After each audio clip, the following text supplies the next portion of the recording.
ఇప్పుడు ఈ ఇన్నింగ్స్లో మీకు మీ ఎక్స్పీరియన్సెస్ ఏంటండి? ఎక్స్పీరియన్స్ అంటే కొత్తగా ఏమీ లేదు. అదే ఇండస్ట్రీ, అదే అంటే మనుషులు మారారంతే.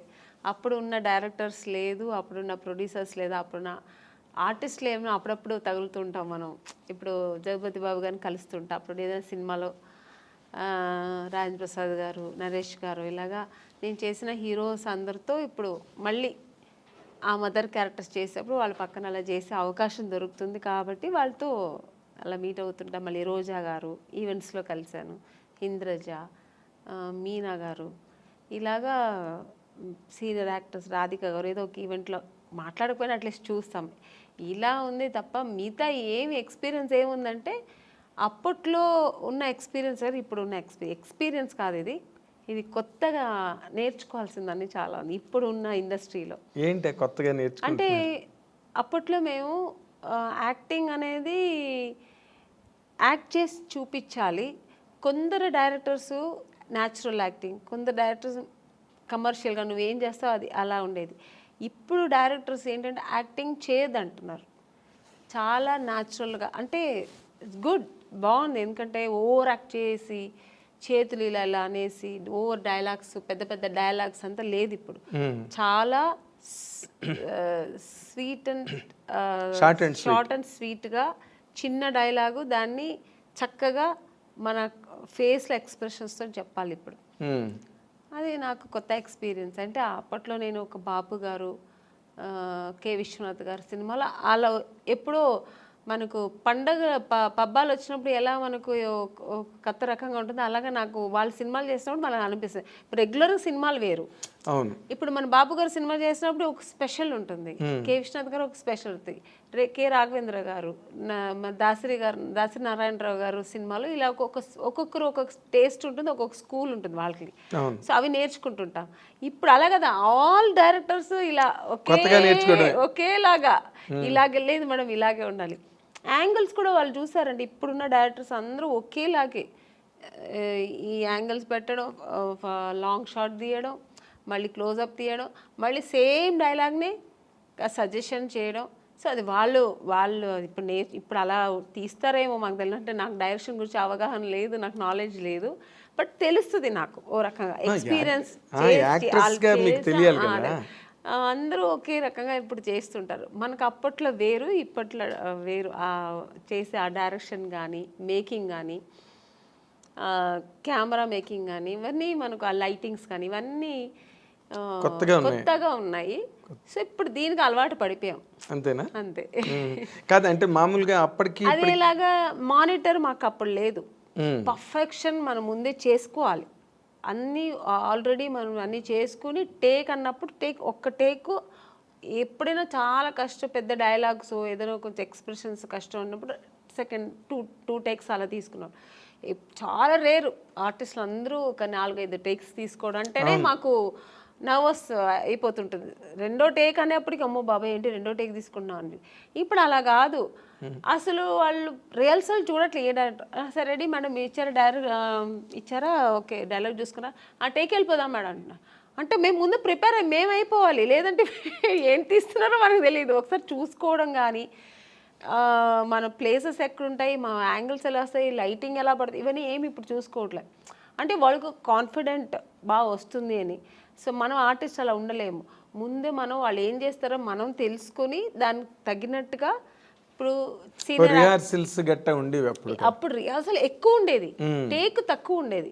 ఇప్పుడు టేక్లు ఎక్కువైపోయింది, రిహార్సలే ఉండట్లేదు. ఇప్పుడు టేక్ అంటే బాగా రాలేదు ఇంకో వన్ మోర్.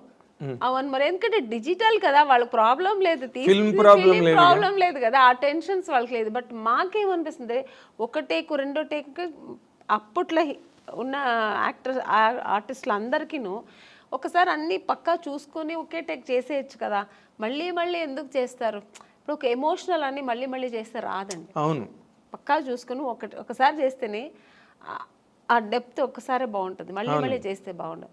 అది ఇప్పుడు వాళ్ళకి చెప్పి అర్థం చేయించాలా లేదో తెలియదు, కానీ కొంతమంది చెప్పేస్తారు, నేనైతే చెప్పను. వాళ్ళు చెప్తే మళ్ళీ మళ్ళీ ఇంకా చేయాల్సిందే. కరెక్ట్. సో అలాగా ఈ డిఫరెన్సెస్ తప్ప నార్మల్గా అయితే బాగుంది ఇండస్ట్రీ, చాలా బాగుంది. అప్పటికంటే ఇప్పుడు బాగా ఆర్టిస్టులకి రెమ్యునేషన్ కానీ వాళ్ళకి అన్నీ ఏమంటారు, అప్పుడు క్యారవాన్ ఉండేది కాదు, రెడీ అనే మార్నింగ్ 7 o'clock అంటే ఇంకెవరు పిలవాల్సిన అవసరం లేదు, మేము అందరూ ఆన్ ది స్పాట్లో ఉండాల్సిందే. ఇప్పుడు అలా కాదు, పిలిస్తేనే వస్తున్నారు ఆర్టిస్టులు, క్యారవాన్లో కూర్చుంటున్నారు. పిలవని వెళ్దాం ఎందుకు, ఇప్పుడు ముందే వెళ్ళి అక్కడ వెళ్ళి స్పాట్లో కూర్చో, ఇప్పుడు అలా అలా అయింది ఇండస్ట్రీ. ఆ స్టైల్ అని కాదు, అంతే, అది ఇప్పుడు ఉన్న జనరేషన్ ట్రెండ్. ఎవరికి పర్వాలే, ఆర్టిస్ట్ పిలిస్తే వస్తారు, ఎందుకు వాళ్ళే చెప్తారు. కూర్చొని ఉంటే మేడం మీరు వెళ్ళి క్యారవాన్లో కూర్చోండి మేడం మేము పిలుస్తామంటారు, వాళ్ళే అంటారు. అలాంటప్పుడు మనం ఏమి చేయలేము. మీకు ఒక రకంగా అది కంఫర్టే కదా? కంఫర్ట్, చాలా కంఫర్ట్. ఇప్పుడు అంటే నాకు ఎలా అంటే కంఫర్ట్ అంటే, ఇప్పుడు మనం చేస్తుంటే ఇంకో ఆర్టిస్ట్ చేస్తుంటే వాళ్ళు ఎలా చేస్తారో మేము అప్పుడు అబ్జర్వ్ చేసేవాళ్ళం. ఇప్పుడు మనది అయిపోయింది వెళ్ళి కూర్చుంటే ఇక్కడ ఏం జరుగుతుంది, నెక్స్ట్ సీన్ ఏమవుతుంది, ఇవన్నీ మనకు తెలియట్లేదు. అప్పట్లో అలా కాదు, మేము అందరూ స్పాట్లో ఉంటే, అప్పట్లో ఇప్పుడు శారద గారు ఉన్నారు, చేస్తుంటే ఆవిడ ఎక్స్ప్రెషన్స్ చూసేవాళ్ళం మేము. సో ఎక్స్పీరియన్స్ అయ్యేది.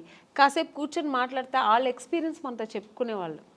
నాగేశ్వరరావు గారితో అంతా కూర్చుంటే అసలు ఆ స్పాట్ నుంచి లేచి వెళ్ళేవాళ్ళం కాదు, వాళ్ళ ఎక్స్పీరియన్స్ అంతా చెప్పేవాళ్ళు అనమాట.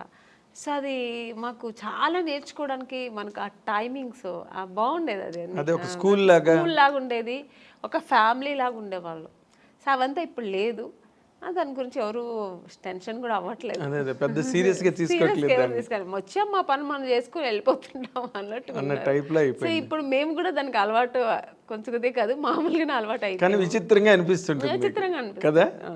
ఎప్పుడైనా మన సీనియర్ ఆర్టిస్టులు అంతా దొరికినప్పుడు కూర్చొని, మాకు అలవాటు కాబట్టి అలా మాట్లాడతాం. ఇంకా కొత్త వాళ్ళతో మనకు పని ఉండదు, వాళ్ళు అలాగే ఉంటారు రిజర్వ్డ్గా.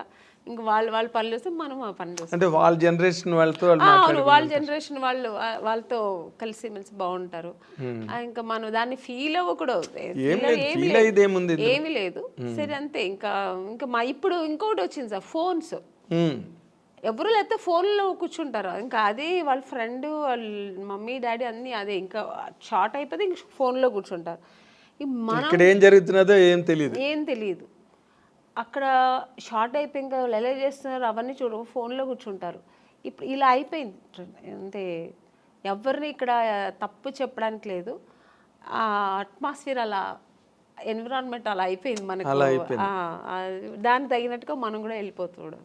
Very nice. అయితే ఇప్పుడు నార్మల్గా ఈ ఫస్ట్ ఇన్నింగ్స్లో హైలీ సక్సెస్ఫుల్గా ఉన్నవాళ్ళు ఈ రోజున సెకండ్ ఇన్నింగ్స్లోకి వచ్చేసరికి, అంటే మీరు చెప్పిన ట్రెండ్లు ఫాలో అవుతూనే, బట్ వాళ్ళు మంచి పొజిషన్స్లో ఉన్నారు సినిమా ఇండస్ట్రీలో. ఎందుకంటే ఈ యంగర్ జనరేషన్స్ రావడం, వాళ్ళకి మీలాంటి మంచి టాలెంటెడ్ ఆర్టిస్టులు అవసరం కావడం మేజర్ క్యారెక్టర్స్కి, అలాంటి దాంట్లో మీరు ఏమైనా డిమాండ్లో ఉన్నారా?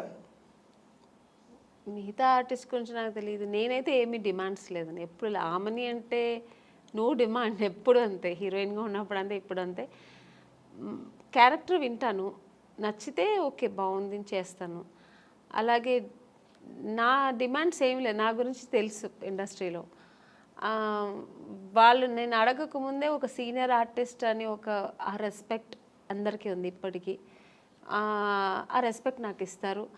డిమాండ్స్ నేను చేయాల్సిన అవసరం, వాళ్ళే నాకు మీ డిమాండ్ వాళ్ళే దృష్టిలో పెట్టుకొని నాకు చేయాల్సింది, నాకు ఇవ్వాల్సింది, ఏం చేయాలో ఒక స్పాట్కి వస్తే మాకు ఆర్టిస్ట్కి ఏం చేయాలి, వాళ్ళకి వాళ్ళకి ఎలా అనుకూలం చేసి ఇవ్వాలి, వాళ్ళకి అన్ని కంఫర్ట్స్ ఇవ్వాలి అని ఇస్తున్నారు. సో అందుకని అది టెన్షన్ లేదు మాకు. అంటే దాని గురించి ఆలోచించాల్సిన అవసరం లేదు, డిమాండ్ చేయాల్సిన అవసరం కూడా లేదు. ఎందుకంటే వాళ్ళకి తెలుసు, సో వీళ్ళు ఇంత జర్నీ చేసి వచ్చారు, ఇంత పెద్ద ఆర్టిస్ట్ అని. నేననే కాదు, ఇప్పుడు పెద్ద ఆర్టిస్ట్ ఎవరైనా సీనియర్ ఆర్టిస్ట్ వాళ్ళందరికీ ఇప్పుడున్న వాళ్ళు ప్రొడ్యూసర్స్ కానీ డైరెక్టర్స్ కానీ ఈవెన్ టెక్నీషియన్స్ కానీ అందరూ ఆ రెస్పెక్ట్ ఇస్తున్నారు, కంఫర్ట్స్ ఇస్తున్నారు. అది మనం లేదని చెప్తే బాగుండదు. అవును, కరెక్ట్.